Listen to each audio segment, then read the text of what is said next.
Perkenalkan, nama saya Devini Angelina, saya dari kelas A2 Manajemen Pagi, NIM 19104168887. Mata kuliah Manajemen Operasi 2, dosen Bapak Adi Mursalin, SEMM.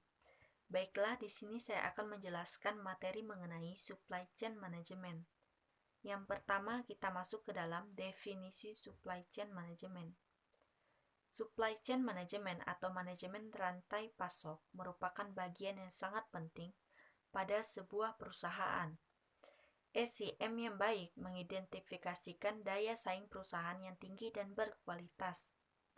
Supply chain management sendiri didefinisikan sebagai kegiatan yang meliputi koordinasi, penjadwalan, dan pengendalian terhadap pengadaan, produksi, penyediaan, ataupun pengiriman produk atau jasa kepada konsumen.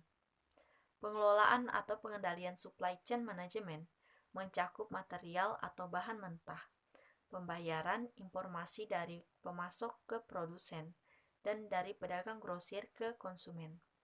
Cakupan manajemen rantai pasok juga mencakup administrasi harian, operasi, dan juga logistik perusahaan. Manajemen rantai pasokan merupakan hal yang sangat kompleks, terlebih apabila diaplikasikan pada perusahaan besar. Akan tetapi, jika sistem ini diberlakukan dengan baik, maka perusahaan bisa beroperasi dengan lebih efektif dan efisien. Agar proses rantai pasokan bisa berjalan dengan lancar, maka ketiga komponen dalam manajemen rantai pasok juga harus berlangsung baik.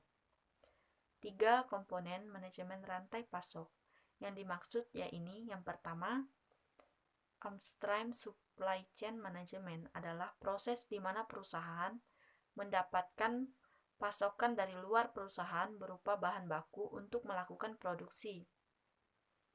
Yang kedua, ada internal supply chain management adalah tahapan selanjutnya di mana bahan baku yang telah diterima lalu diproses dan diproduksi menjadi bahan jadi. Dan yang ketiga ada downstream supply chain management merupakan proses pendistribusian produk yang telah jadi kepada konsumen melalui distributor. Selanjutnya ada fungsi supply chain management. Dalam sebuah perusahaan, manajemen rantai pasok memiliki fungsi dan peranan yang sangat penting yang berhubungan dengan pengoperasian sebuah perusahaan. Fungsi manajemen rantai pasok yang pertama yaitu fungsi fisik, yang berupa mengubah bahan baku menjadi bahan jadi untuk keperluan konsumen. Fungsi manajemen rantai pasok ini berkaitan erat dengan berbagai macam biaya fisik seperti biaya pembelian bahan baku, biaya penyimpanan, biaya transportasi, dan sebagainya. Manajemen rantai pasokan juga berfungsi sebagai mediasi pasar di mana menghubungkan perusahaan dengan distributor yang mendistribusikan produk. Supply chain management berfungsi untuk memastikan dan mengatur pembiayaan terkait survei pasar, perencanaan produk, dan biaya lainnya di luar pembiayaan fisik. Selanjutnya ada proses tahap chain supply management. Seperti yang diketahui, manajemen rantai pasok merupakan suatu proses yang melibatkan banyak proses dan berbagai pihak. Sebuah produk atau layanan jasa bisa sampai ke tangan konsumen setelah melakukan berbagai tahap dalam manajemen rantai pasokan. Tahap-tahap tersebut antara lain yang pertama, tahap customer. Tahap pertama yang memulai manajemen rantai pasok berasal dari konsumen atau customer. Pada tahap ini, customer mengajukan pemesanan atau order suatu produk yang ditawarkan oleh pihak produsen. Saat melakukan pemesanan, customer akan memberikan informasi terkait pemesanan produk. Informasi tersebut diantaranya yaitu jumlah produk yang dipesan dan tanggal pengantaran produk yang dipesan. Yang kedua ada planning. Setelah pemesanan diterima oleh produsen, tim atau departemen perencanaan akan membuat perencanaan mengenai produksi produk yang diminta. Selain perencanaan produksi, tim perencanaan juga bertanggung jawab terhadap persiapan kebutuhan bahan baku yang diperlukan. Yang ketiga ada purchasing. Tahap ketiga dalam manajemen rantai pasok adalah pembelian bahan baku. Ini dilakukan oleh Departemen Pembelian setelah menerima rencana produksi yang dilakukan oleh Departemen Perencanaan. Pada tahap ini, Departemen Pembelian akan menghubungi pemasok untuk melakukan pembelian bahan baku dan bahan pendukung. Selain melakukan pembelian, Departemen ini juga menentukan tanggal penerimaan bahan dan jumlah bahan baku yang dibeli. Yang keempat ada inventor. Jika pesanan bahan baku telah datang, selanjutnya bahan baku tersebut akan dikirimkan ke pabrik untuk dilakukan pemeriksaan kualitas. Apabila kualitas bahan baku dan jumlahnya telah memenuhi standar, bahan baku tersebut akan disimpan di gudang. Yang kelima ada produksi. Ketika bahan baku telah diperiksa dan disimpan, nantinya bahan baku tersebut akan diproses bersama bahan pendukung menjadi bahan jadi yang dipesan oleh customer. Setelah selesai diproduksi, bahan baku yang telah menjadi bahan jadi akan kembali disimpan di gudang. Nantinya produk tersebut akan dikirim kepada customer. Dan yang keenam, pengiriman. Tahap ini merupakan bagian terakhir dari manajemen rantai pasok.